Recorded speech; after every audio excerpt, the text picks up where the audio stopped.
What's going on, people? Welcome back to another Jay's TV, back again, and I've got two lads going to help us out tonight. I've got Tony and I've got Philip.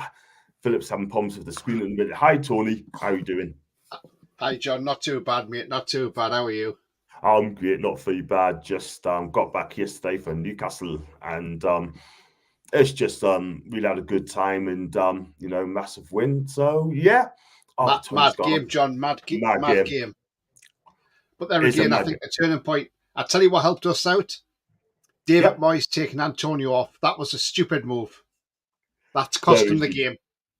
Facts, absolute facts. And you know what it is, right? I mean, now the West Ham fans are not happy about it, but you know what it is, right? I mean, he was never going to win that game because if they left Antonio on or even stopping from Danny Ings, and then all of a sudden they would have closed the game out, and he didn't, and they just messed it up. They messed it up. Calvin Phillips, John, again, and look, you know, he's sticking his middle finger up with the fans. Surely that spells the end of his time at West Ham now, because, I mean, tell you what, if I was West Ham United, I wouldn't be happy with that. He wouldn't play for the club again. Neither would I. Neither would I. It's just getting ridiculous, man. It's getting worse. I mean, what he did, he's 20 years old. He should know better than that. You just don't do that. I mean, don't forget, they saved his career, right? And he goes and does that. Really? Mm-hmm. That's crazy. Yeah, poor. If you can't take criticism, you know, as a footballer, you should rise above that. You're a professional footballer. Rise above it. You know, don't get on the bus and stand there and stick your middle finger up at the fans. You know, it's just if that was one of our players doing that, I would demand that player didn't play for the rest of the season. I wouldn't be happy.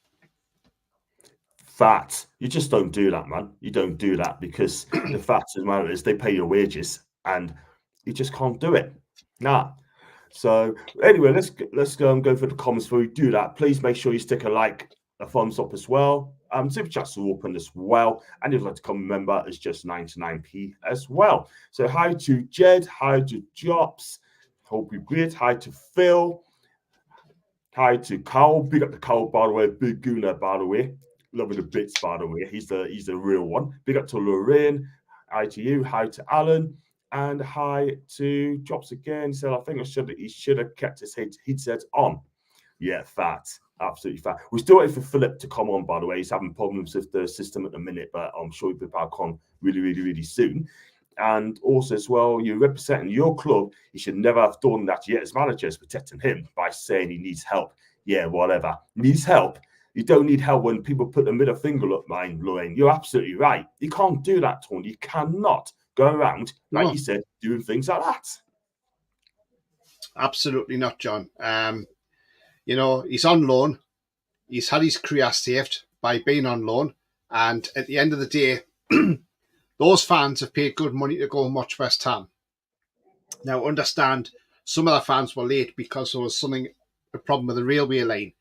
But look, at the end of the day, they've paid good money to see him. They've got every right to criticise him. He hasn't played well for them. And I'll tell you what now, he ain't going to Germany. That's for sure. No chance. He's done. Absolute done. I mean, man, Kobe Miney, his name is on there. Rubber stamped all day long. All day long. Brilliant. And I hope he does well because he's been brilliant for Man United. He really has. He's better than Calvin Phillips. In fact, let's go on to Colin. Did I see you, Colin, after the game? Yes, it was. I appreciate that. And it's good to see you. Hope you're well.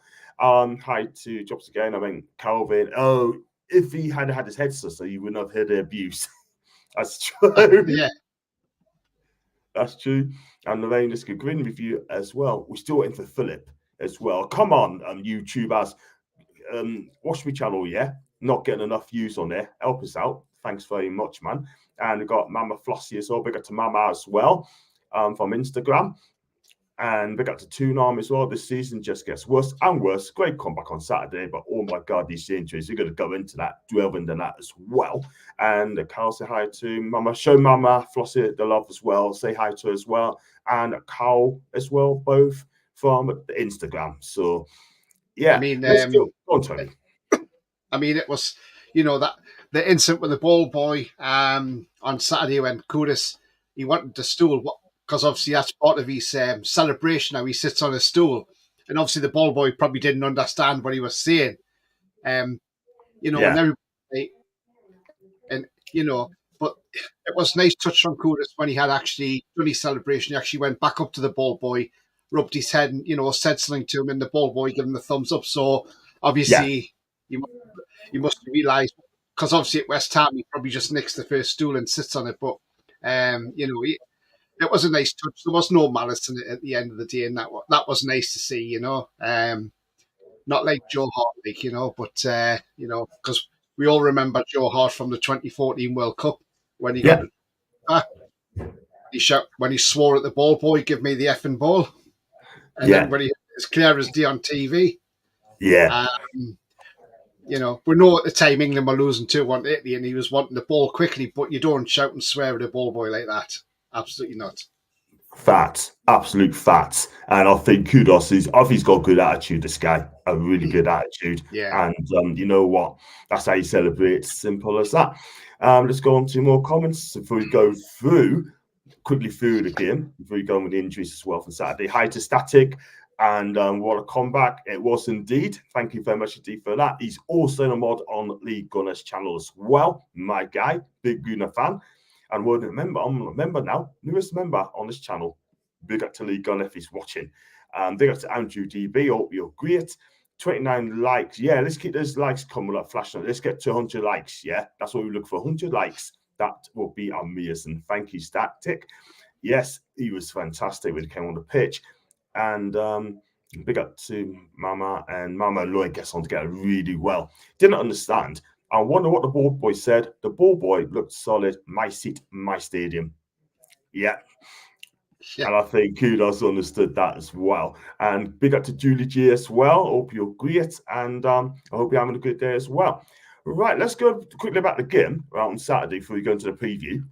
I thought this game had everything. I had a heart attack after the game when I left the stadium. I couldn't believe it. I mean, look, Eddie Howe, right, brings on Lascelles, right, takes him off, but he should never have carried on. He should never, ever carried on because he got up, didn't look good, and all of a sudden, he just carried on. Why? Well, that's what I couldn't understand, John. Look, and again, we saw the physios flexing the knee, And the thing is, when he came off, even if Lascelles wanted to come back on, they should have said, sorry, no, you're not really in a state to go on there. He went on there, then he went straight back down again, and it was like, he couldn't carry on. You could see he couldn't carry on. The substitution should have been made there. And when they were bringing Kraft on, I thought, okay, maybe they're going to just put Kraft into centre-half because he's played there before for us. And, he played there at Old Trafford in the Carabao Cup. So I was sort of like, okay, with that. I thought, oh, well, that's okay. Kraft's played there, so that's not too bad. But it was the way he swapped the whole defence around. Put Livramento left, Kraft right back, and put Dan Burn into centre. And that sort of upset us because it threw us into a different rhythm altogether. And obviously, it's not a back four that's used to all playing together at the same time because Kraft doesn't play a lot of games, does he? So, no. And it was only a matter of time before we conceded against them. And Antonio beat the offside trap.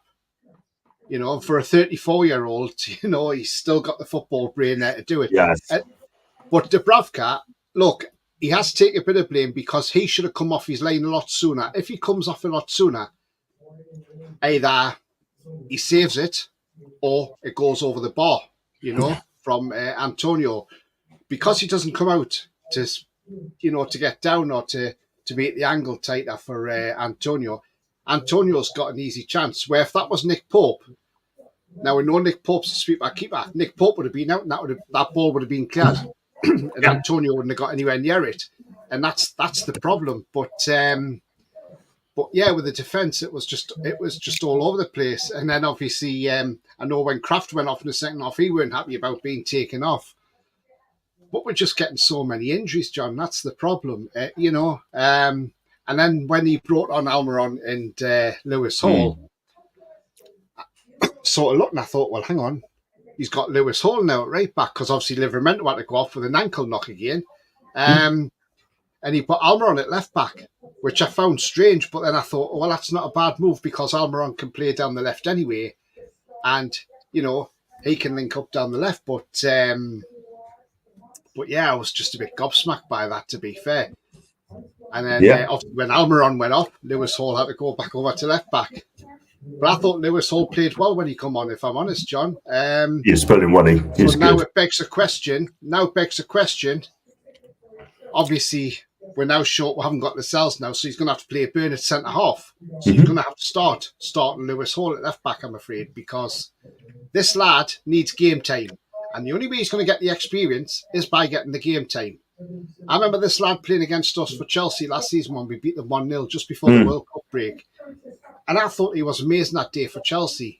And I just don't think he's had enough opportunities. I can see why Eddie doesn't want to play him. He wants to stay trusted with Dan Burn, but sometimes that's not the answer.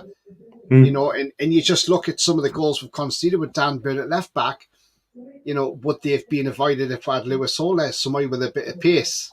Because we know every time Dan Burn's at left back, teams are putting their fastest player on Burn. And it's telling. And if we can see it, Eddie Howe needs to start seeing that as well. Facts, absolute facts. Before we come to Philip, eventually he's back, and it's good to see Philip. Why does it take a final push? We should never be in this position like that ever. That final push should have been consistently in every game, not because we're literally getting hammered. Lorraine, I see your point. We should be playing the way we should be playing, like on the front foot. Big up to Gareth. Hi to you, Gareth. Hope you're great. And hi to Paul as well. Hope you're okay. And Jops is saying hi to Carl and Mama as well, both from Insta. Instagrams watch us as well. You're welcome as well. As we had a press conference today, I don't think they have. I didn't see it. I've not seen one. I haven't neither. Nah, not at all. Big up to Dave, by the way. I hope you're well, mate. First game for a while, I kind of lost control with my celebrations for the last 40-ish minutes at least, Dave. You're not on your own. I was hysterical. I was absolutely...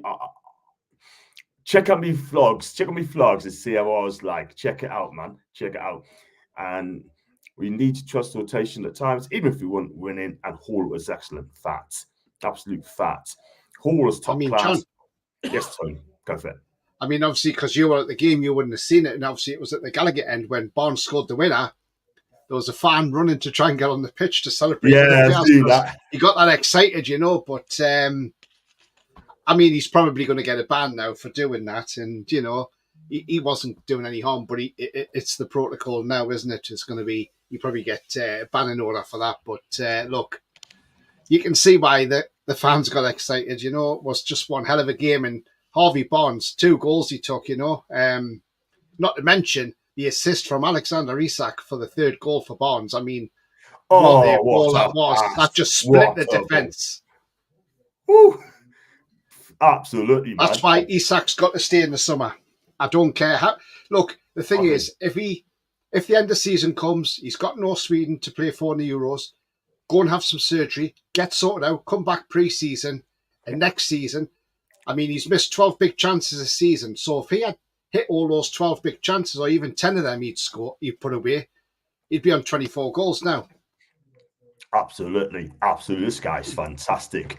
Absolutely fantastic. If he gets the surgery, looks fit. Excuse me.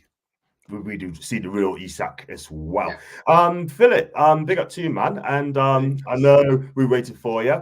Give us a little breakdown on Saturday's game for Newcastle. How did you feel? Well, I'm glad I made it onto the show. Literally, I was talking to you guys and everything blurted out, but fine, we're here. Great. Thank you again, John, for inviting me on. And to Tony, great to see you, sir. And to the chat.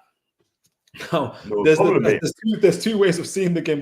There's one where I was watching the game and having heart palpitations. And now there's one where I'm a little bit more philosophical about it. I've reflected, I've looked at the stats and all of that. So you've got that. That's the version you've got. The version where I was having heart palpitations was, as everybody knows, we had 3 players go off injured. And from going 1-0 up, we were 3-1 down. And West Ham were doing Olays on the 52nd minute at St. James's Park, absolutely taking them biscuit. And then but we decided not to give up. And we showed incredible resilience. And my father-in-law called me after the game as well. And like I was saying, he said that when we went to 3-2, he could just see that it was inevitable that we were going to win the game, not draw the game, but to win the game, because the momentum shifted so hard.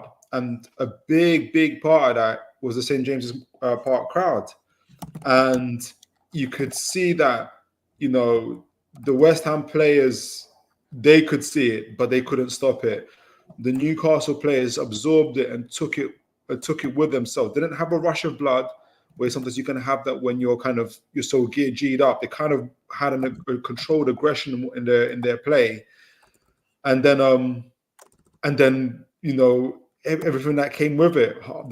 Again, like Tony said, the pass splitting, the defense splitting pass from Isak. And if anybody was watching Isak, before that pass he made, he'd been making those type of runs that Harvey Barnes did all game, but nobody would take the risk and make that pass. Even Bruno, to my surprise, wouldn't take that risk. I think it's why, and people might not like it, but Bruno isn't a number 10. he's a deep lying playmaker, but he's not a number 10. Isak did the pass to Harvey Barnes that he was looking for all game, and it was an incredible pass. And the finish to put it through the goalkeeper's legs was absolutely ice cold. He could have put it anywhere, but he put it through his legs. Incredible play from Harvey Barnes. And for his fourth goal, it's like you could see it on his face. He just needed the ball to roll across his body. He knew as soon as the ball goes across my body, I'm gonna hit this. And I know it's either gonna take a Buffon type of goalkeeper to save this, or it's gonna go straight in. I could almost, I don't know if you're watching someone playing that game you could almost see it happening. It's gone to his right foot, and he just the pace, the curl on it, incredible. And look, I've seen obviously folks saying in terms of we should be playing like the various things about the game. I was watching again, going back to the stats. We totally dominated West Ham. They just took their chances, and fair play to them. And we expected that. They had, I can't remember what the shots on target was on for them, but they had 4 big chances and they took 3 of them.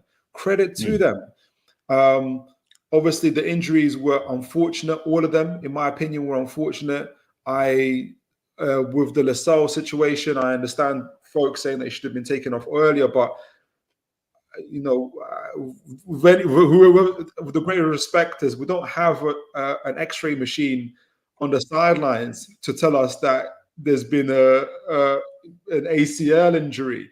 Players act injuries throughout the games, and players do want to play on. He's the captain, and even if you say, well, we're going to take him off anyway, say we took him off and all it was an impact injury, and all we had to do was run it off.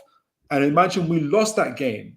So then the fans would be saying, you took off a player that didn't need to be taken off. We were doing fine, and we've lost the game 3-1. So it's kind of a lose-lose situation, unfortunately, in my kind of perspective. Then the injury to, obviously, Tino Livramento. The ball kicks, you couldn't make it up. Paqueta just kicks the ball on his ankle and he falls over, and it's over.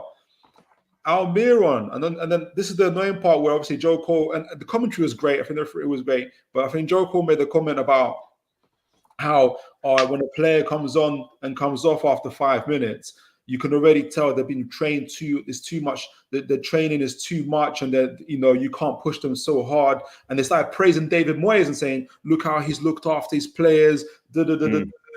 He should have looked, and where has our big Almiron been for the past 2 weeks? He was at the Paraguay national team. He wasn't with Newcastle in Dubai. He was the Paraguay national team. So you can't put down on Eddie Howe. All the players that Eddie Howe put on were fine. Obviously, what happened with Lascelles happened. He had a tangle and he twisted his ACL. That's not Eddie Howe's training. Paqueta kicking the ball against Livramento's foot, that's not Eddie Howe's training. That's just what's happened.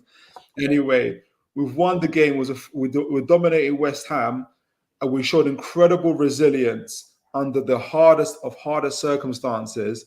Anthony Gordon gets himself sent off, and we move. We move. That's all we can do at this stage. It is what it is. Onto Everton for some more heroics. Yeah, absolutely. I mean, I can't add anything to that as well. I mean, look, you're absolutely right in everything you say there, Philip. Thank you for that, man. Lorraine, big up to Lorraine. Anyone seen Amanda's Fierce, a 3-round dude? Oh my God, I thought someone some bother. I didn't realise that one there. He's, like we say, loves Newcastle United. And you cannot expect players to walk on the pitch in no time. Your training fitness, only to expect them to be able to play in the team and be truly fit. That is a fair shout, mate. That's a fair shout. Yeah, I think it's talking about Anderson, Lewis Hall, and all those guys, which is true. Yeah, it takes time for them to kind of, you can't just put them on a 90-minute game. But the reason I just want to add in terms of Lewis Hall, we can now say he's ready to play because Eddie Howe has kept him away from the spotlight, got him defensively sound and ready to play. And this isn't unusual for Eddie Howe. You guys remember how it was with Bruno Gomes, where we saw flashes of his brilliance when he come on. We were begging Eddie Howe to play this guy. And it took about 10 to 15 games before he started fully playing. Sven Botman only started playing first-team football because Lascelles got injured. Otherwise, he would have been there with Anthony Gordon. Had to wait 6 months and a preseason and had to become player of the tournament at the Euros for him to start. So this isn't unusual for Eddie Howe, by the way. He will do this, and credit to him for doing it, because David Moyes has played Calvin Phillips right from the beginning. And look at Calvin Phillips now. Remember, we were chasing Calvin Phillips throughout the January transfer window. And in that state, there is no way Eddie Howe would have started him first team. He would have protected him, and he would have taken the flack from the fans saying, well, you've brought him in. Why aren't you playing him? And Eddie Howe, and you can see why now he's not playing him. So that could have been Lewis. I'm not saying Lewis Hall isn't as bad a state as Calvin Phillips, but he was protecting him to the point where now we can see him saying, oh yeah, the Lewis Hall you see now wasn't the Lewis Hall when he first joined in. I can almost guarantee that. But he's an exceptional talent. Really is. 100%. I'll back in this guy. I think I'll be happy signing the guy in the summer for 28 million quid. Right. The players should be shown that fight and momentum every game, not just because, again, flash, that's all right, that's a fair shot. I'm going to give you the stats in a minute as well. This is going to be absolutely alarming. Harvey B reminds me of me with good knees. That's an Andrew. Love it, man. I love it. We got one here. Coffee said the club said they were doing a review. Why are there so many injuries this season? And you know, that will happen. Damn if you do and damn if you don't. And Ronnie said they look at some of the day saying them a shite. Yeah, they got absolutely walloped, didn't they? Murphy's and Bill and crosses, but then no one tried to get at the end of them. The man of the match for me was Gordon. You ran and played his heart out for the team. That's from Paul. Absolutely. Who was man of the match for him? He reckons it was Anthony Gordon. Okay. So that's Paul's man of the match. That's a great result. Just bear in mind that Isak got 2 goals and an assist. Yeah. Absolutely. That's good to have used Hall and Barnes now. Alan, exactly my say. Hall could be Eddie's trump card, and he's just played it. Yeah. It might be a masterstroke. Tony, Dave's comment there. Lewis Hall, surely now, with all the injuries he's got, he has to play. He's got to, John. You know, he's come on 2 substitute appearances, and he's been absolutely brilliant since he's come on. So, yeah. Give the guy a chance. Give him, you know, I don't know if there's some sort of clause in this contract that if he plays a certain amount of games, we don't have to pay as high a fee or what it is. But at the end of the day, just play the lad. Give him some confidence, you know. We haven't got, well, Dan Burn isn't going to play there now. That's for sure. That's because obviously Dan Burn's going to have to play at centre off alongside Shea. That's if Shea's fit, because he was struggling as well in that game. Yeah. So, you know. He was holding his hamstring for dear life. Like, he was just keeping it together. I was like, oh, my word. Or we could see a lineup of Dan Burn alongside Alex Murphy tomorrow, you know. By the way, Shaw was on international duty as well. Just saying. Yeah. I mean, saying that, though, we're playing Everton tomorrow night. I ain't got a problem if Alex Murphy started tomorrow night. because look, if you look at pre-season, Alex Murphy played quite okay in pre-season for us, and then the few cameos he's had, he hasn't done too bad. So look, I wouldn't be against that if he kept out Shea for the weekend instead, and he played Alex Murphy in his place tomorrow alongside Byrne. I wouldn't have a problem with that. You know, you got that experience of Byrne there to guide him. Not sure whether Trippier will be back tomorrow or not, but you know, that's the thing, is he going to play Kraft at right back tomorrow? Because obviously Livermento's struggling, isn't he? So you're going to have to play Hall at left back regardless. You haven't got Matt Targett now because he's got a reoccurrence of an injury now, so he's out. He must have dropped his wallet on his foot, that's why. You know, for somebody who's on $100,000 a week and yet Joe Linton can't get a bloody pay rise, it's unbelievable. But Gordon, I think, done the right thing on Saturday by getting himself sent off, because I think what he's done is, it's not the fact that I'm sure Gordon wanted to play against Everton, probably wanted to score tomorrow and probably celebrate right in front of them. But I think the reason he done it was he was on, after he got that first booking, he was on 9 yellow cards.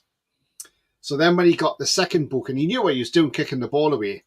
And the ref only gave him a yellow at first and wasn't going to send him off until Jared Bourne went to the referee and said, hang on, he's had 2 yellow cards, and that's why the ref sent him off. But, you know, Jared Bourne shouldn't have to tell the referee how to do his job either.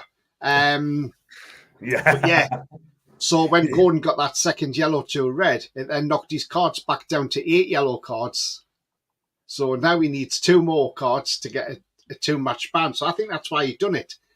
Because he might have thought, well, if he goes in against Everton on Tuesday, he's probably bound to pick up a yellow card. So then he'd miss the Fulham game and then the game after that. So I think he's been quite clever. And I mean, Bruno's still getting through the games. And, you know, once we get 32 games... Tony, Bruno's done 10 games on 9 yellow cards. Yeah, amazing, isn't it? He had a great battle with Paqueta. Fantastic battle with Paqueta. That was so enjoyable to watch. So enjoyable to watch. Whoever has both of them in one team. Yeah. Goodness me. Great battle between those two. Great battles. You know what? Those two players. I tell you what, I think Bruno would rather play alongside Paqueta rather than short Longstaff. Let's be real. And I'm sorry about that. I've got to be honest with you. You know what I mean? He's got Casemiro. Well, look at that. Look at that. Look at that. That shot he missed. I mean, John, come on, for God's sake, look, Longstaff, that was a beautiful ball put into him. And what the hell was he doing? He didn't even put it anywhere near the goal, you know, and I thought... But you know, Isak missed the same shot exactly the same way. Yeah. Did you see it? I couldn't be, you know what? That's when my heart rate was, that's when I could hear my heart in my ears ringing out. I said, oh my word, it's getting bad. And my wife and my child were like, oh, we better leave the house. I couldn't believe what I was watching. But Longstaff's was a lot worse than Isak's, so wasn't it? Because Isak's sort of like just kicked fresh air, but Longstaff, I mean, you know, if he could finish half the time, there's games that we would be winning no problem at all. But it's just, you know, or getting goals. But it just reminds me. Remember that game against Leeds United when last season we played them towards Christmas, and it was absolutely lashing it down with rain. The amount he could have had a hat trick that day. He didn't even test the keeper once, did he? They were all over the bar or past the post, not even on target. Nah. For me, we need another midfielder in the summer. Big up to Goldfather, even John, Tony, the lads, and Phil. According to Monty, you have to sound Geordie to become a Newcastle fan. And Philip had to respond to that idiot, whoever that guy is, right? Give me his name, right? Yeah. And I'll make him a pork chop. It wasn't that bad. I respect Goldfather, and look, maybe Tony can even whether we can when people with comments, you can't judge a comment because you can't see the heart of a person. So I didn't take it like that. I honestly took it as I take it at its best. Maybe someone's from Newcastle and isn't used to seeing people who aren't necessarily from Newcastle support Newcastle. And sometimes people don't always know how to articulate themselves the best way and say, "Raw, how did you come around supporting Newcastle?" And the first response is to say, "You don't sound Geordie," but that's not in a bad way. Like I don't take it in a negative way, me personally. Yeah. You know, Tony, if you can attest to this, like that's how sometimes people are. They just like can say raw. Like when they say to me, "You don't sound Geordie," it just means to me that they're just. I think I take it as a way of they don't like. How did you end up supporting Newcastle and not being from Newcastle? So that's where the story begins. And whenever I've actually had people ask me that, and I told them this, like always, it's always no good vibe. It's never been on anything. In my experience, personal experience, it's never been on a negative thing at all with anyone. Yeah, that's fair. No, I see where you're coming from on that one, Philip. I mean, the thing is, at the end of the day, I don't judge anybody. I'm from Newcastle, born and bred there, and and look, at the end of the day, we should all be united as one. All support us. Doesn't matter where we come from. Doesn't matter if we come from England, Scotland, Wales, America, the Caribbean, Norway, wherever. We're all Toon fans at the end of the day, and everybody's got their own story of how they became a Toon fan. You know, I became one because I grew up in. Although my half brother didn't, he's a Man U fan and used to kick a ball around with Kenny Wharton, who used to play for Newcastle, because Kenny Wharton used to live behind where I lived. So that's how close to Kenny Wharton I lived. Although I was only little at the time, so I didn't really know who he was. But yeah, like I say, at the end of the day, it doesn't matter where you come from. Go and ask 60,000 Man U fans why they all speak Cockney. And Tony, at the same time, people got to know that the club is growing, and like you're going to see more and more folks in that light as well. And look, it's going to be incredible for everybody. And so, even if someone is kind of negative about it, I hope they're negative like that towards Bruno Gomes or Eddie Howe or the owners. I hope they keep the same energy for those guys. Are they going to be like this towards the Saudi fans as well? Right. Because remember, they've come on because of the, are they going to go to all these fans in Saudi Arabia and say, "Oh, you shouldn't be supporting Newcastle because you're not a Geordie"? Oh man, it doesn't matter. But I appreciate that go far. But I appreciate the comment there. Yeah, appreciate that. Thanks, go far about. I mean, look, I was being a bit mean. It doesn't matter if you're Newcastle, whether you're from Newcastle or not. If you're a Newcastle fan, you are a Newcastle fan. And if it's your first game, then look. And look, in reverse, do it. In reverse, I'll take it like this. If someone from Newcastle started supporting Arsenal, I'll be curious. I won't lie to you. I'll be curious to know how it is that you came to support Arsenal. Do you know what I mean? But I'll probably find a better way of saying it. Like, I wouldn't be, oh, mate, you don't sound like you're from South London. I won't go around that way. Sorry, North London. Sorry, Arsenal's from North London. And might not do it that way, but it's all good. It's all good. It's all good, it is. It's all good, it is. The real JK Orr, big up to you, man. What does Eddie say? Sean got a drop in for Anderson. Also noticed that Hall came into midfield at times and did well. It was his position before Potter made him a left back, and it's very true, very true. Paul Dobbett needs to start. He might have to. He might have to. But he probably ended up getting a new contract anyway. Actually, the back five, not at home. And Bishop, man, and match was Anthony Gordon, she loves Gordon. She's a Lorraine is a big Lewis Miley fan. Karius, Dummett, Shah, Hall, and Trippier. I don't think Karius will come in, mate. Geordies can only be pale white too. Apparently, for footy, there's accent or colour. How we are lads and lasses, big up to Dave as well. And David, I don't know if you heard, but Aaron at a chronicle on YouTube said, anyone who thinks the second goal was not fine, where share was down, needs to have a long look at themselves. I've got to talk to you about that, man. Obviously, for me, for what I see, it looks like a face injury. If it's a face injury, they can carry on. If it's a head injury, they have to stop the game. Well, what happened was, Share made the foul on Kudus, so the referee gives a free kick, but as Kudus is going down, he sort of catches his face with his hand. Now, Shea goes down and obviously is rattling around on the ground.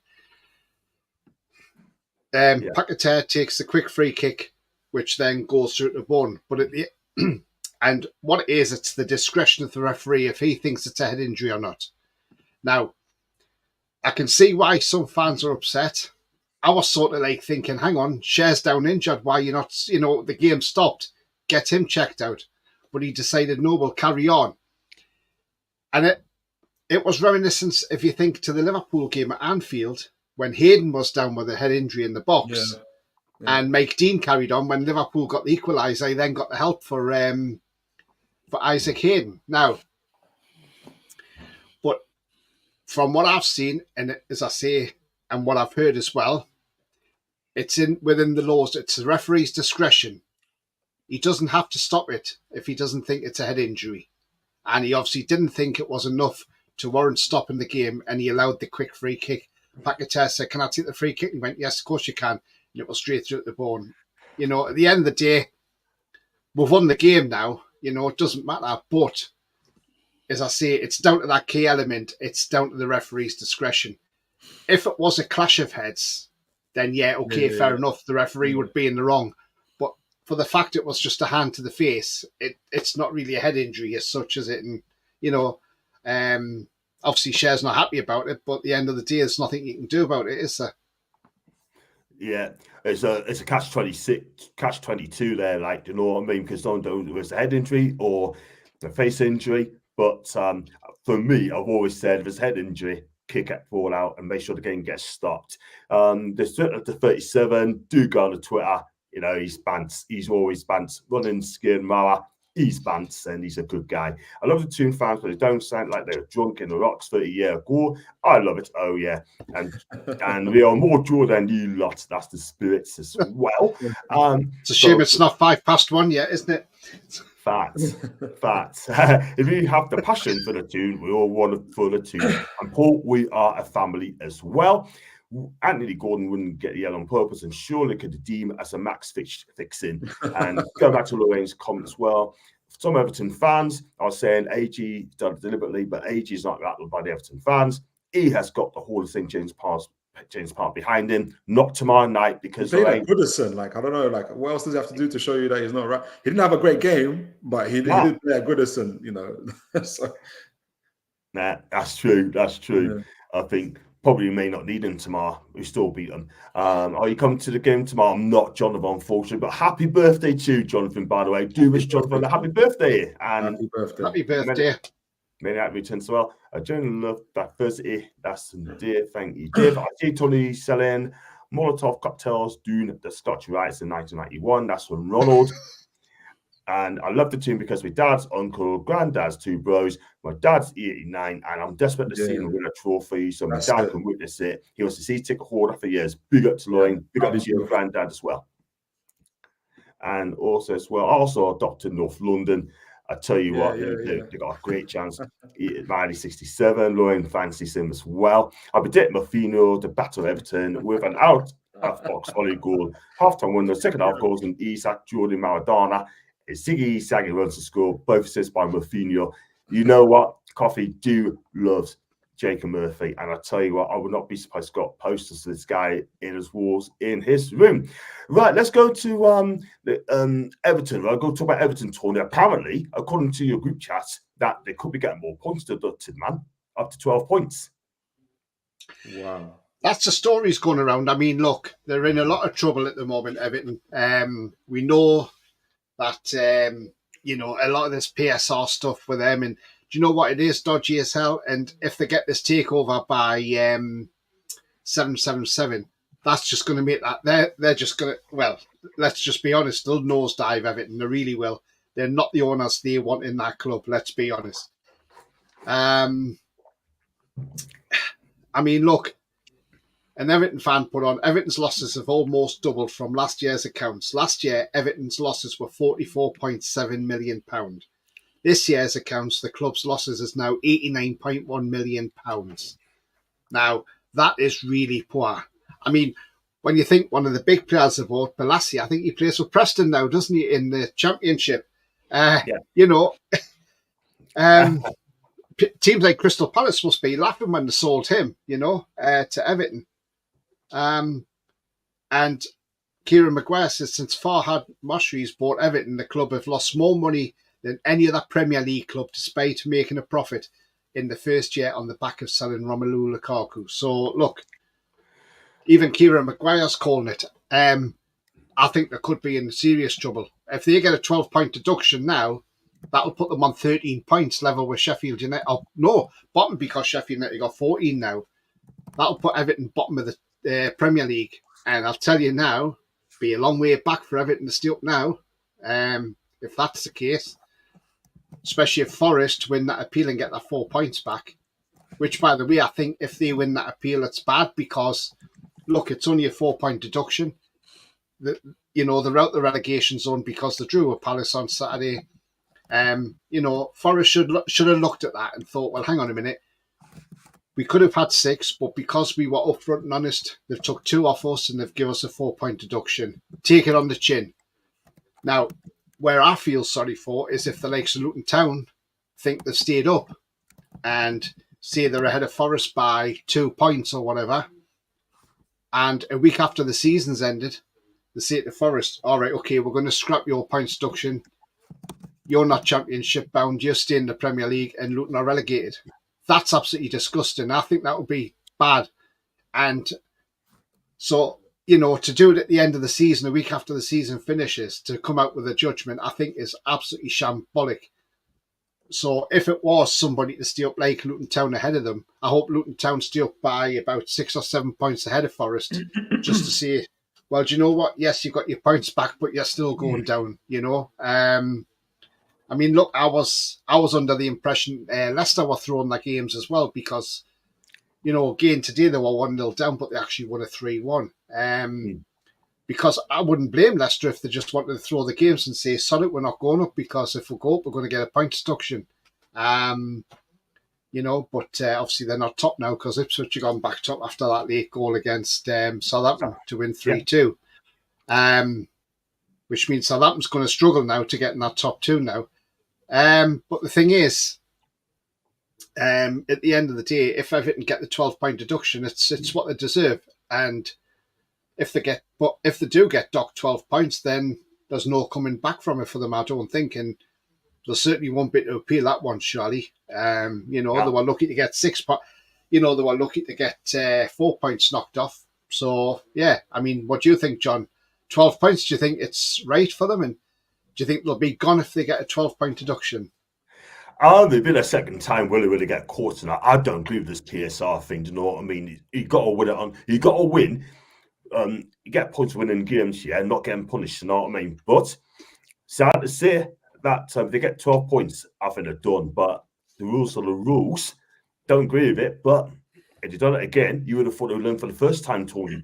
Now, they're going to get done again. So they spend too much money. They spend way over the odds. I mean, I think Bashiri's got to be the one to blame because he's the one sanctioning the moves. He writes the checks, and it goes to that position. So for me, I think it's going to come. It will come. It will definitely come. It will definitely come. Thing is, John, if you look at it right, and Philip as well, if you look at the way Everton have bought players, it's absolutely ridiculous. The players that they're buying for big money and they're flopping, they're total flops, and then they can't sell them on. Then they can't sell these players on, so they can't get money for them, and then they're either running out of contracts, so then they're going off on a free. But they've had these massive wages, and it's just bad management at the club. I mean, look, Anthony Gordon has sold him to us cheap now when you look at it.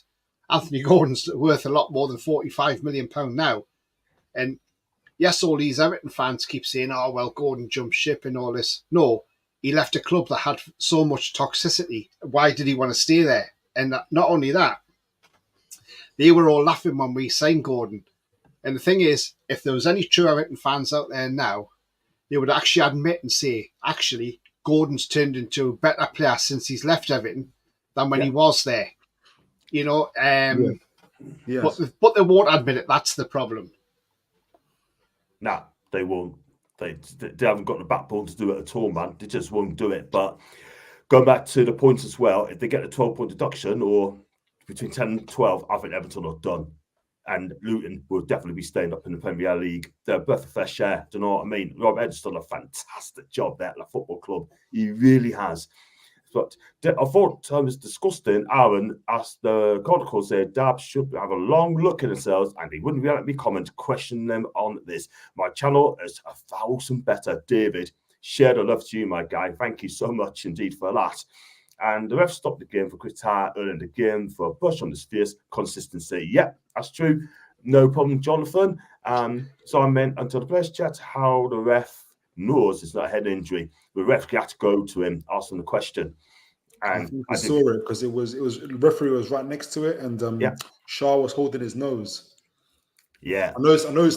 Obviously his nose is attached to his head. I get that, but he was holding his nose. Fantastic. Yeah, not fantastic. I know, but I know what you mean. You know what I mean? But it's the consistency. Do you know what I mean? From referees and that, they need to be explained more because how a ref's supposed to come in and sort of things out, and he didn't. God Almighty. He was a poor referee on Saturday, Rob Jones. I'm afraid he had a poor game, John, all round. And I'll tell you which referee I've been highly impressed with this season. He's only done one game for us, 30-year-old referee as well at that. And that was when we played Fulham at home. He sent off Jimenez, Sam Barrett. I thought he had a terrific game that day. And I thought, I'd like to see this guy a few more times. And we haven't seen him anymore. But I tell you what, I don't think he's a bad referee. And a 30-year-old, he refereed that game really well. And to send Jimenez off, which he was right to do so, big up to him. But I thought he had a terrific game that day. I think when he sent him off, he went to the monitor to check because I think he gave him a yellow at first and then he got told to go to the monitor. But at least he had the balls to say, actually, no, I'm changing it. You're actually getting sent off. You're not a yellow card offence now. But I thought he had a good game that day. I don't know if you two remember him that day. Yeah. I mean, when he won by 3 goals to 0. Go on. Yeah, I was going to say I thought the game, the referee, our game had a decent game. I thought it was all right. I think you let the game flow. Most of the decisions he called, even the Shah one, and I agree with you, Tony, in terms of like why he didn't pull it back for a head injury. He was right next to it. It was his discretion as well. So I think those type of calls, even the penalty ones, he could have bottled the second one. Especially if he regretted giving the first one. But he didn't, and he remained consistent, and we got 2 penalties from that. So I feel like most of the difficult, I can't think of every decision, but especially those kind of, because a lot of people are coming back saying the second one wasn't a penalty, this, that, and the other. He called it right. So fair play to him for that. Yeah, absolutely. There are some decent referees, there's some crap ones as well. 100%. You know what I mean? But we're not going to go for the interview all night. Yeah. Quinn Hart, big up for your donation. Thanks for your kind donation, by the way. I really appreciate that. Thank you so much indeed for that. Newcastle can get too complacent, even on the win over the weekend. And we all know how easy that has occurred this season. Can we do the double against a poor Everton side? They haven't won for 12 games. I fully expect us to win that game tomorrow. But like you said, we kind of get complacent. But you know what? I hope we get a win tomorrow, Queen of Hearts, and thank you for coming on my channel, and thanks for your kind donation. Gordon would not have had an England call-up if he stayed at Everton. Probably. Well said, Tony, on Gordon. I don't think he would have done himself. The thing is with Toon and the fans give Gordon the love as he fell back in love with football, as when he played for Everton, he hated it. And Everton fans forced Gordon out. And like some of the War supporters, I was in the camp. Who knew? We got a belter. You know what? Few people weren't happy about that signing. I always back the players, always back the new players coming in. And I'm happy for that as well. And he has been a success story. We brought the best out of Anthony since he's came to us. Exactly. Tony, I think we're struggling tomorrow for the lineup, especially at the back 4. I mean, a lot of people are saying that Karius should be coming back in. I thought Dubravka, I did think it's a good Saturday, to be fair. I mean, he nearly messed up at the end through Souček. When he came out, completely missed it. Souček should have scored. Oh, God, yeah. I mean, he should have scored. I mean, he tried to chest it in, didn't he? But look, we got away with that one with him missing it. But Dubravka, for me, I don't think the defence trusts him, if I'm honest. They haven't got the trust in him like they have with Nick Pope. Yeah, You know, 100%. when you think back to those first 14 games with Pope, we only conceded 14 goals. But 14 games with Dubravka, which conceded 34. Says it all. Now, Karius against Arsenal. Okay, fair enough. You could say maybe one of the goals he could have probably got in the air or whatever. But look, against Arsenal, I thought Karius did exceptionally well. I thought he was pretty spot on, especially in that second half when there was the ball coming up and he ran out and kicked it straight into the stands, just kicked it into row Z, Yeah. I thought he commanded the box better than Dubravka does. The defence seemed a little bit more ease with Karius there than they do with Dubravka, if I'm honest. But then as soon as Dubravka's fit again, out goes Karius, and then comes Dubravka. Fair enough, okay, he saved us in that FA Cup final that FA Cup game, against Blackburn, because he saved those penalties and he kept us in that game. But look, he has played some good games for us, but then he's had some stinkers as well. And, yes, he's going to go to the Euros with Slovakia and be their number one, because there's no way Rodek's taking number one spot off him, because Rodek's not as good as Dubravka is. And that's Fulham's reserve keeper, by the way. But, but yeah, look, will Eddie change it? I doubt it very much. He's not going to drop Dubravka tomorrow night. I tell you now, he'll be in that goal, even though I would like to see Karius given a run. Because, yes, okay, people keep going back to that Champions League final, but Karius had concussion in that game. That is the difference. That was the difference that night. And ever since that Champions League final, it's just sort of blemished his career. And, look, he had a good game against Man U last season. He couldn't do nothing about the 2 goals in the final. The first one was a great header from Casemiro. No keeper was getting near that, to be honest with you. And he would have saved that shot from Rashford had Botman's foot not been in the way and it deflected over him and made it look even worse than it was. And then he pulled off a marvellous save in that second half against Bruno Fernandes. I would like to see Karius given a run, but as I say, I can't see him drop into Dubravka unless he's going to and say, look, okay, I'm going to give Karius a run out. But I'd like to see Karius given a run, because I reckon if you give him a run, he could, if you give him the last 9 games, he could go on a marvellous run for us. Who knows? And, but he's going to leave in the summer, isn't he, as well? And who can blame him? Can't blame him at all. Guess who he's going to, Tony? He's going to Italy. Oh, he's definitely going to Italy because his girlfriend's there, isn't she? And she's pregnant, so... Yeah.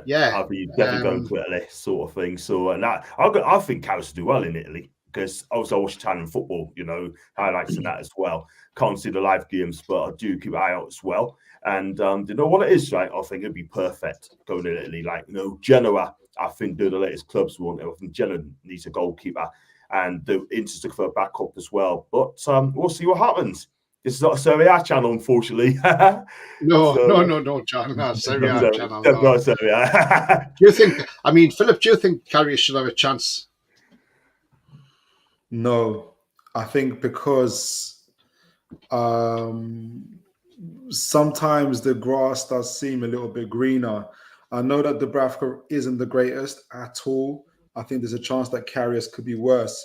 Let's not forget that Karius, some people might not think this is important. He doesn't stay in Newcastle very often, even during the weeks. He goes back to Italy. So if anything, this is a part-time job for him. And I think Eddie Howe kind of values the people that put everything into Newcastle. They move up to Newcastle. They live in Newcastle. They turn up to I don't know if you guys saw that clip ages ago when Isak and Joe Willock were almost kind of arguing who goes to training earlier. And like 7, people saying some people are here 7 a.m., 8 a.m. and stuff like that. That kind of lets you know the characters that Eddie Howe's looking for. And so unless Dubravka is doing like incredible levels in training, which I don't think he is, I don't think he's that much better than Dubravka than he is. I think maybe that's why Eddie Howe hesitates to put him on. Because imagine if he does put him on and he does worse than Dubravka, it's hard then to change again and put it back to Dubravka again. And the backline, as unsettled as it is going to be even more unsettled. So that'll be my only reason why I think Eddie Howe is holding back on him. And look, I did a transfer series recently on my videos. Our defense and our backline are in major need of under repair compared to other clubs in particular. Our goalkeeping value overall is 22 million, and we've got 4 goalkeepers. 20 million of that is Pope. So the other 2 millions for the other 3 goalkeepers that we've got. That shows you how dire our quality, at least our value is, but certainly our quality. Our backline is worth 140 million compared to Arsenal, which is 300 million plus. I don't even want to look at what maybe Aston Villa and Tottenham backline is worth compared to ours. Whereas our midfield is about 200 million plus, our forwards are 200 million plus. So we're in dire need of real upgrades in our defense. And as much as Dubravka isn't hitting the heights, he really, really isn't. I'm almost fearful to see what Karius can give if look, I hope he does a Pope. But I think maybe that's why there's a hesitancy from Eddie Howe to put him on, really. Yeah, definitely. I think you're quite agree with Philip, by the way, as well. But it's a bit late now. But you know what? I just go to Italy few days and that. Then I'll go Lorraine in the chat as well. His heart's not really in there. Shame, but I think it'll be a way. Why don't we question the someone of the caution of if he was more ruthless, it would help loyalty to certain players. It hurts us. He needs to be ruthless, Eddie. I love Eddie. He needs to be ruthless, big time. I wish he could specify that when he means what players does he mean? He's basically saying that he's keeping players like Dan Burn, Longstaff, Miggy.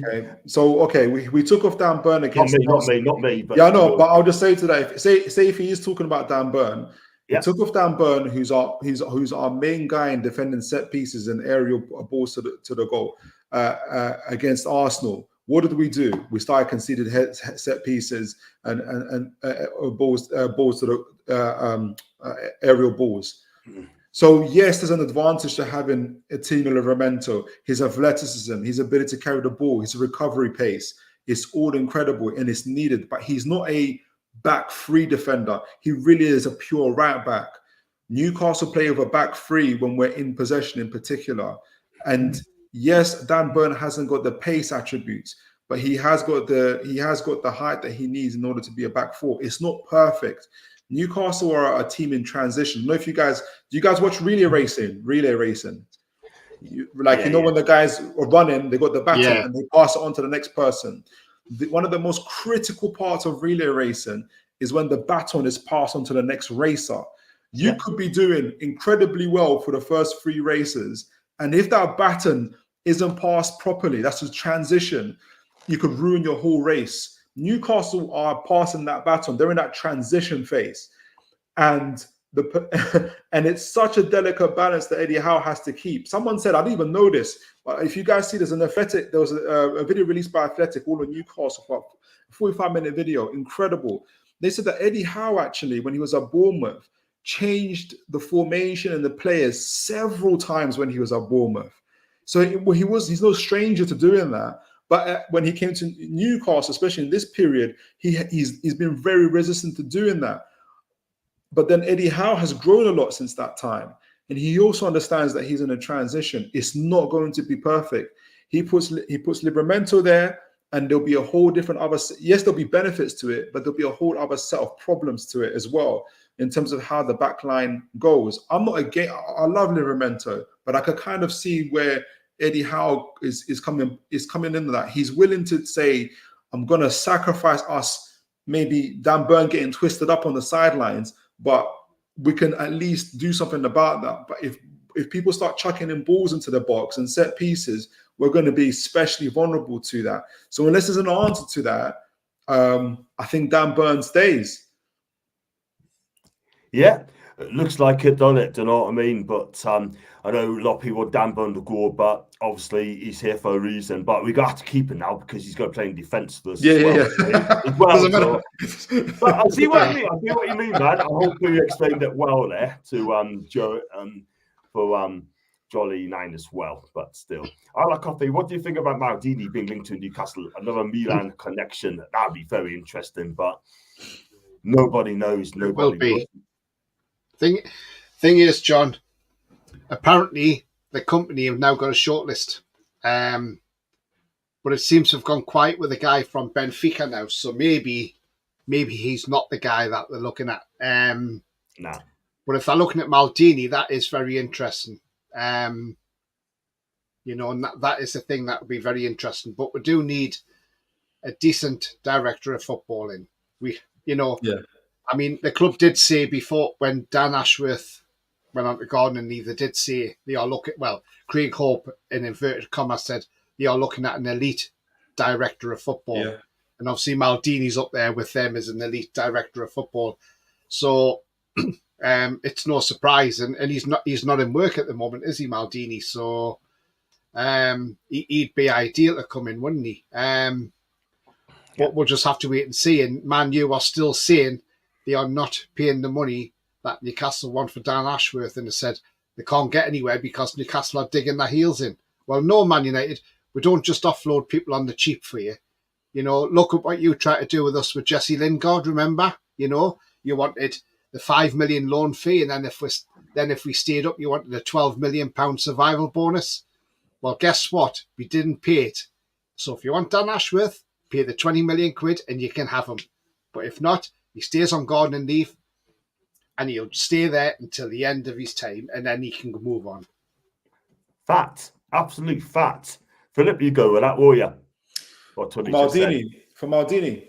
Yeah. Look, I wish I did a little bit of research on before I came on the show. Maldini, obviously, he's a sports director for AC Milan. Tonali knows all about him, and they love him in Milan as well. And obviously, he grew up, from what I've seen, a good group of players. I would do a little bit, but it just on the perspective, it's Maldini. It is Maldini. All of a sudden, your sports director. Who's your sports director? Yeah, that's Maldini. So it adds a little bit of gravitas and status to. I'm sure negotiations will flow a lot more smoother when Maldini walks into the room, especially if it's a young top class defender, for instance. And I think we're looking at a few defenders from Milan as well, and obviously that kind of language barrier and everything else. From that point of view, I can see it.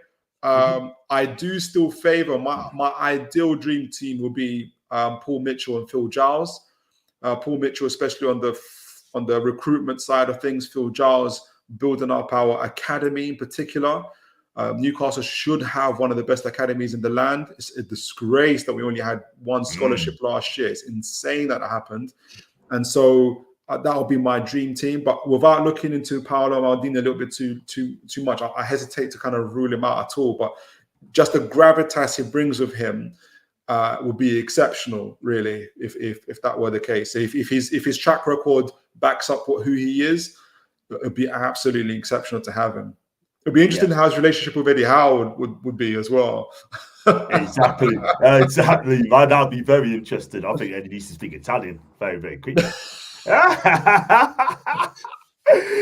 But there you go. You've seen Paolo Maldini walking into the local Greg's at South Shields or something. I don't know. That'd be interesting. He probably wouldn't know what Greg's mean, to be fair. Yeah. But Maldini's not got a job at the moment anyway, so he's a free agent. Yeah, I wonder why that is. He hasn't done that. That's interesting. That's another thing, food for thought, really.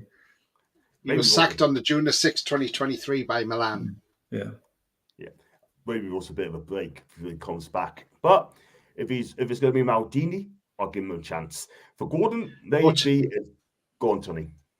Yeah, but this is who Maldini's responsible for bringing into the club. So this is a type of player. I'm not saying we're going to get these players, but we could get these type of players. So, but the players he brought in are like Theo Hernandez, Rafael Leao, Olivier Giroud, Tomori, and Mike Maignan. Yeah, that will be brilliant. And he wants to leave the club, Maignan does, because he's sick of the racism over there. I'll tell you what, if we've got the money, I would take Mike Maignan tomorrow. I think he's a quality keeper. 100%. And the Premier League, what's come to the Premier League, we're just offering the money, making the highest paid player he needs to be, because he is that good. He is a brilliant keeper. He had a brilliant game against Fiorentina yesterday, man of the match for me.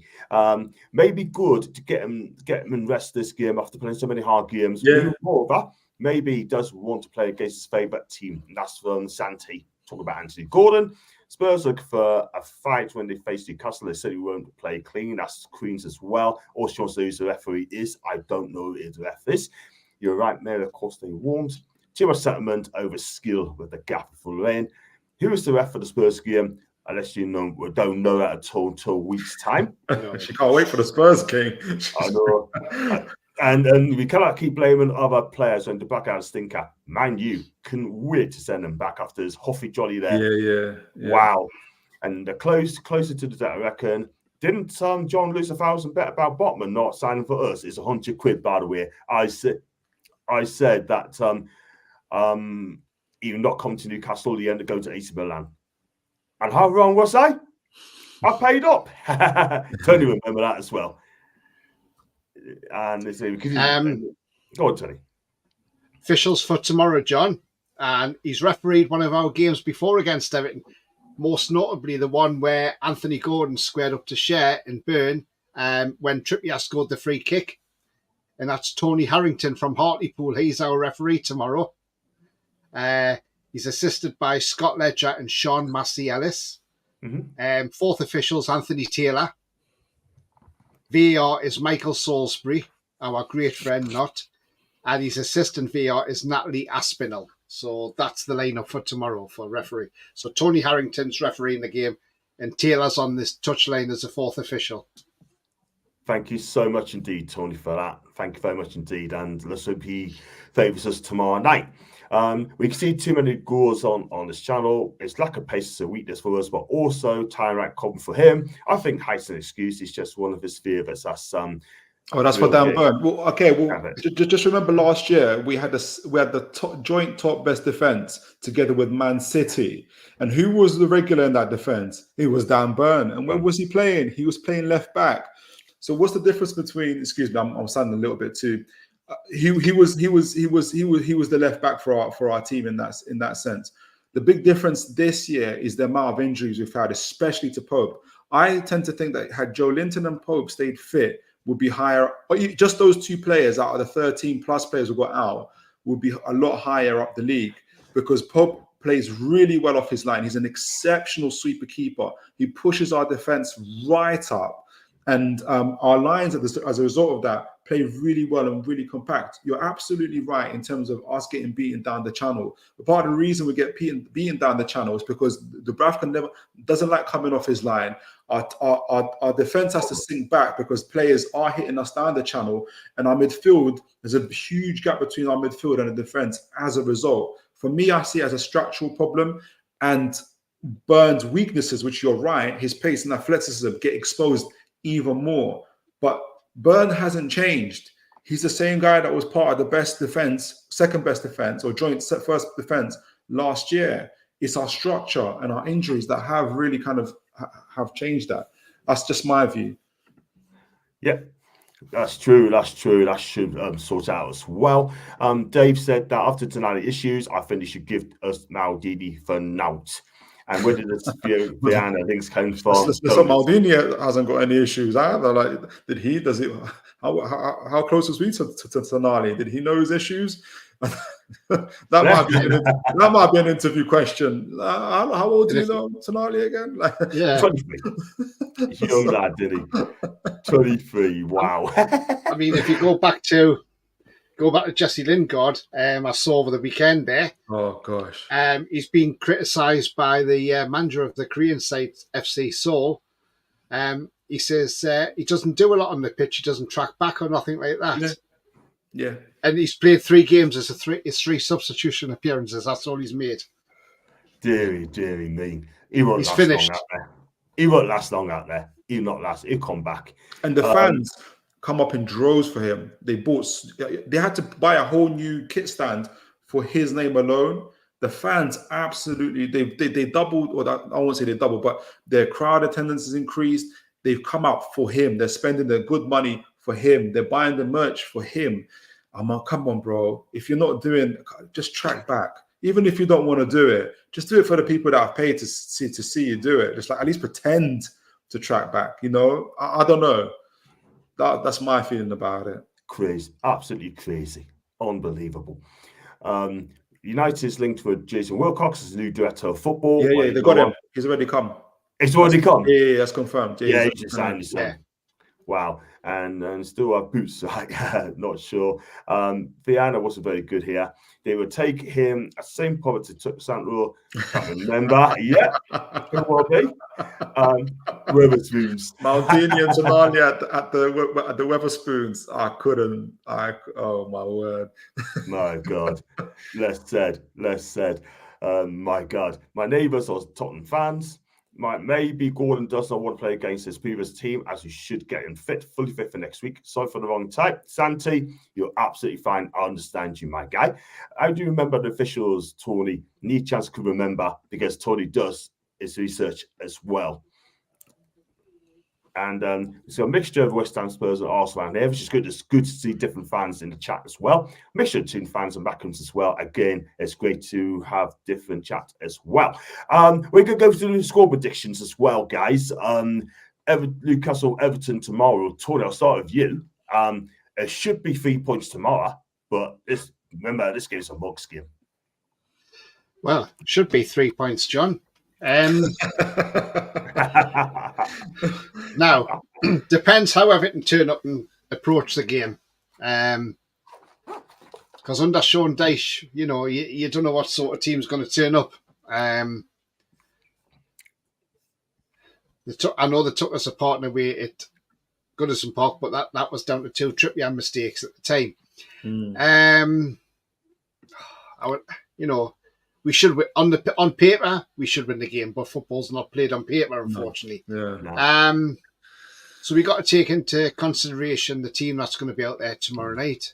We've got no Livramento because he came off injured. Almiron looks like his season's gone.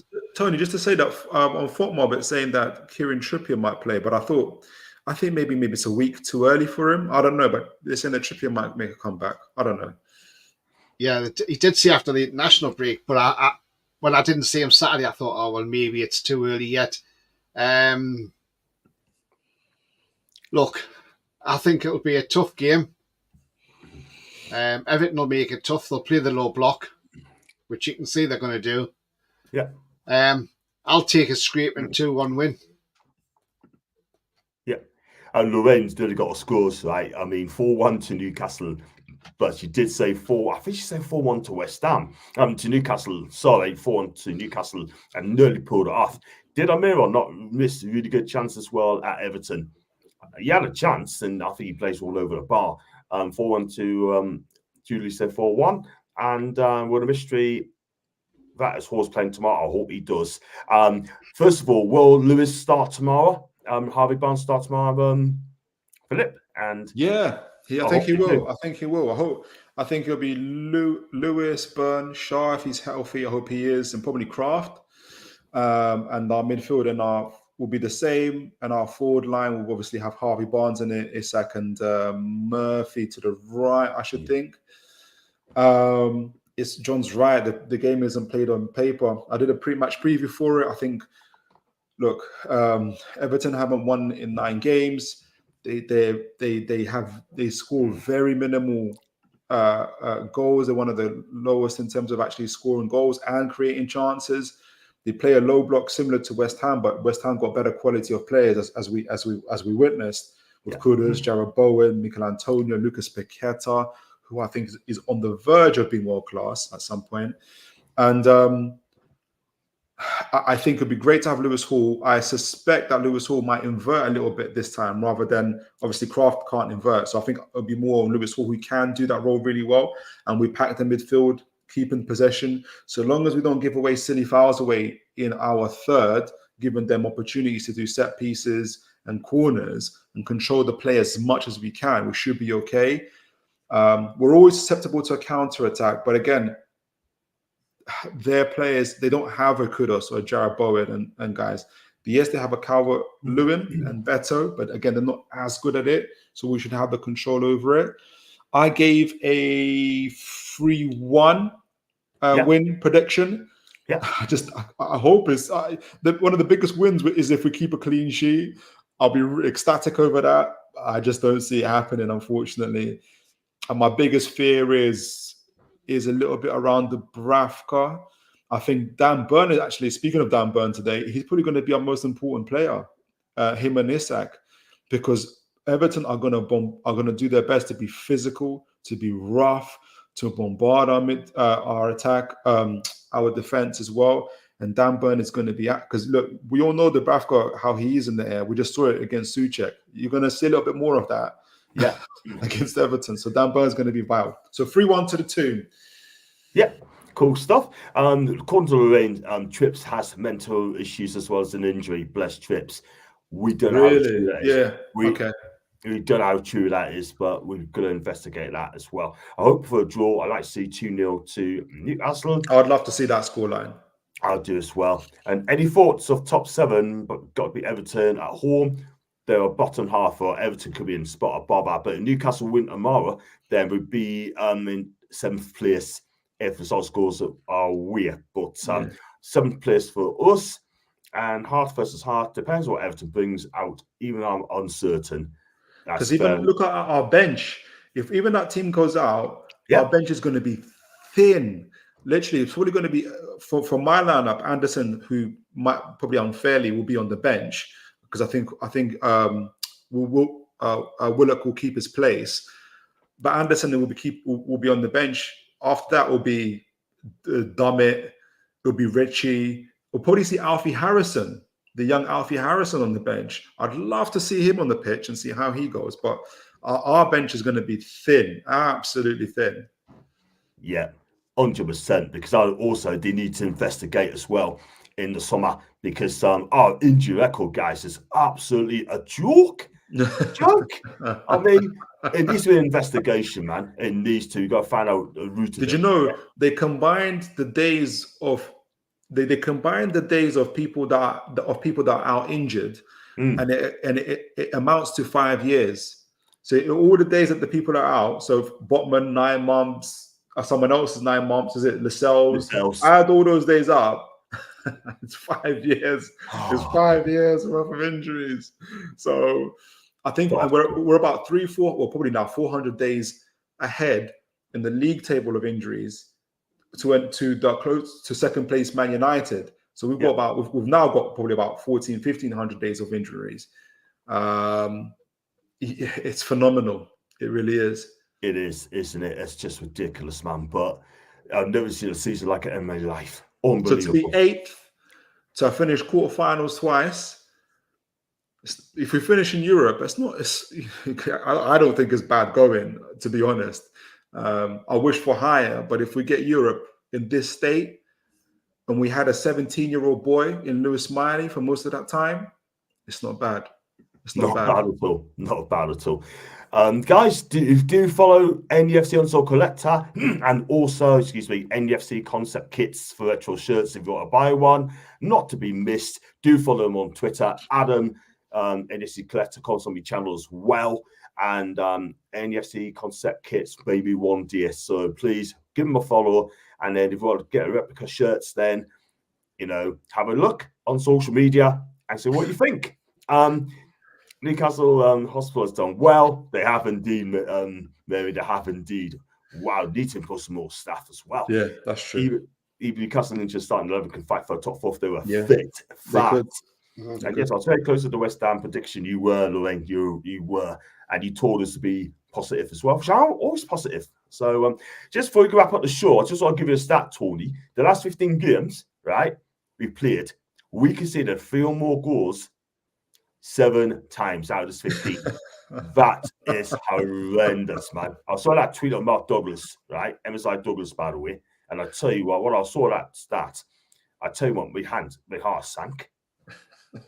Yeah, it's shambolic defending again, John. It's just, that's the thing. That's why I'm saying, look, I'm going for a 2-1 win, but we just got to make sure we tighten up in defence. I know the defence, whoever's playing on Tuesday, they've only had a couple of days training to sort of mould that together. But look, I just hope we don't concede more than 1 goal tomorrow. But it's not just the fact of that defence, it's a midfield as well. It's the gap you leave between the midfield and the defence. It's just, you could probably get 5 or 6 buses in that gap quite easily. That's how wide the gap is. So we need to really start tightening that gap up as well. But it's going to be interesting. But I'm still hoping we'll win it 2-1. But but we will see. But if you're a betting person and you want to put on a bet for Newcastle tomorrow, definitely put on both teams to score, because both teams will score. I agree. I mean, I think Isak scored twice tomorrow. I'm going to go 2-1, 2-1 to Everton. Isak 2 goals and that. The crowd is going to be so important, because God forbid, but do not be surprised if, for instance, we go a goal down and things like that happen, because that West Ham game proved that anything can happen. I hope we don't. I really, really hope we don't. But we can. But we do have the resilience and we have the firepower to get back. And the crowd was absolutely. It created that atmosphere. It's inevitable that Newcastle are going to win, and we need that again against Everton. We do. It's going to be a massive game. We have to win these 2 home games. We've done 1. Can we do it again tomorrow night? Yeah. It remains to be seen, and I hope we do it. If you want to get European place this season, these are the games you need to win.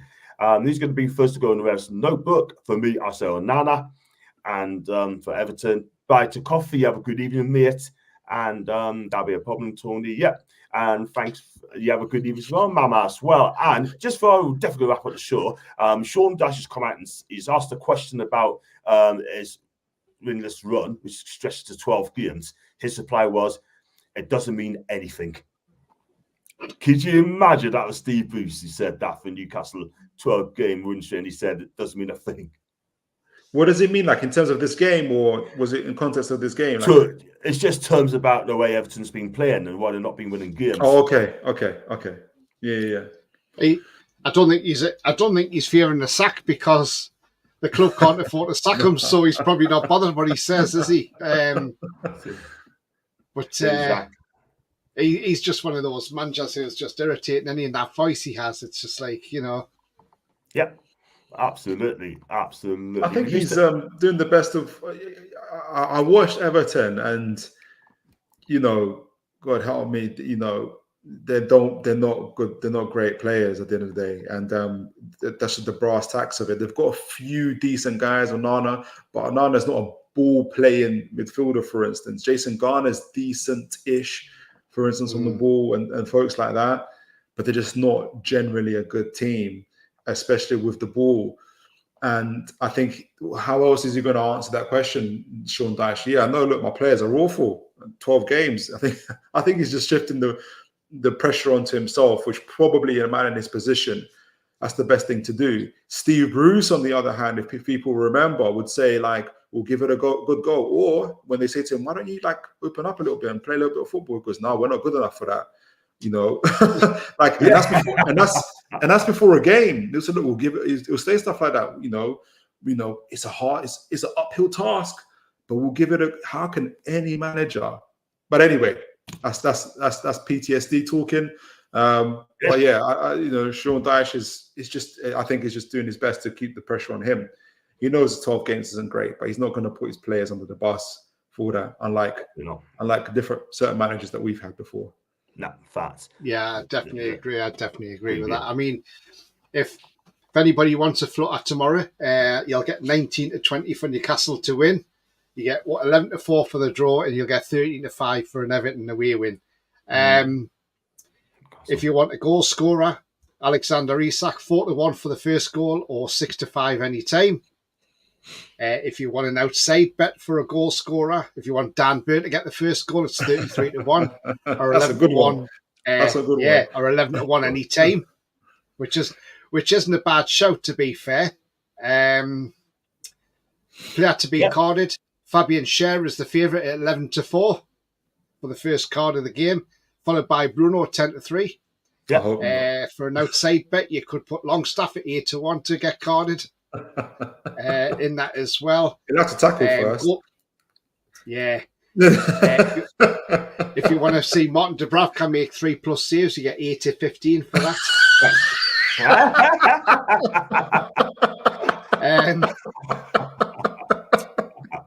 T-Rex for 3+ saves is 3-10. So you got to put £10 on just to win £3 if T-Rex makes 3+ saves tomorrow for and both teams scores 1-2 yes, 6-4 no. So there you go. I mean, look, if you do bet responsibly and don't chase your losses. Yeah, 100%. I'll just say, right, we just going to wrap the show there. Let's get 4th straight win against Everton at home. After running 2 victories in 15 versus the Toffees, Newcastle's won 5 out of the last 7 games against the Toffees. And Everton looking to complete their first double over us since 2017-18 seasons as well. So, yeah, so that's going to close the show. And Queen's chat, Andrew, and you too, George, as well. So, Tony, where can you find you on your socials, on your channel, man? Tell us where you can find you. What you got coming up, mate? Yeah, so it's down there. It says on the bottom there. Where you can find me on X or Twitter, whatever you want to call it. I still call it Twitter. Behind me there says All Black and White TV. That's my channel. You can find me on there. On the way towards 1200. Also, tomorrow I'll have the pre-match show coming up, so catch us for the pre-match. Bring you both teams as the team news is announced. And so the game kicks off 7:30, so I would say that's going to be around about 6 p.m. tomorrow night, the pre-match show. So do catch me for that. Depending how the game goes or whatever, I might put a quick reaction out, but that may just be a pre-record after the game. Yeah. And then there'll be I'll be doing a fan zone on Wednesday, so you can come on that and then have you see on the game, and we'll have a little bit of a match review on that as well. So yeah, we can do that. Thanks, John, for having me on again. No problems, Tony. Always welcome on, mate. 14-1 to score. To score first 14-1. And Julie G, big up to Julie, by the way. It's always been Twitter. Yeah, who says X or Twitter? Phil, where can we find you, man? Yeah, guys, you could. Sure. Absolutely, yeah. You guys can find me on YouTube on Toon Tactics TV, also on X or Twitter at Toon Tactics TV, more so on Instagram and on what's the other thing called? TikTok. I'm on TikTok as well. Toon.tactics.tv. You guys can find me on there. I've already got a match preview out that came out yesterday for that's on YouTube, on TikTok and Instagram. Do check that out. I'm also releasing the 3rd and final series to my Newcastle United transfer strategy. The first one we talked about how much the owners are going to do, what their approach is going to be. Then we talked about director of football, how that money is going to be spent probably. And finally, we're talking about the players and priority positions. And that's going to be out after Tuesday's game, probably on a Wednesday. So guys, do look out for that. And John, thank you once again for inviting me onto your fantastic show. Incredible chat. And I always learn a lot from yourself and Tony being on this, guys. So thank you again. Big up, my bro. Absolutely fantastic. You always come on at any time, you know that, mate. Always look at the comedy channel as well. And great show, guys. Thank you very much to Cole. If Eddie gets another yellow, then it means we'll have a hell of a game. And blow out 3-0, please. Santos. Thank you, Santos. Blow out, man. Thank you very much. And you can find us on John Sinclair TV. I'm not sure what I'm doing tomorrow night. Keep your eyes peeled for that. But Wednesday, I'm with Macy, just for like a football chat really about my team and her team as well. And she wants to come on. And Thursday, be the preview show because I'm off to Fulham on Saturday. So I can't wait for that. And yeah, so guys, thanks so much in the chat as well. You've been absolutely fantastic. Thank you for Mary, Queen of Hearts, for the kind donation as well, £5. I really appreciate that. And guys, if you like the video, like what you watch, make sure you like and subscribe. And I will see you guys backstage as always. Have a fantastic evening. Let's do it tomorrow.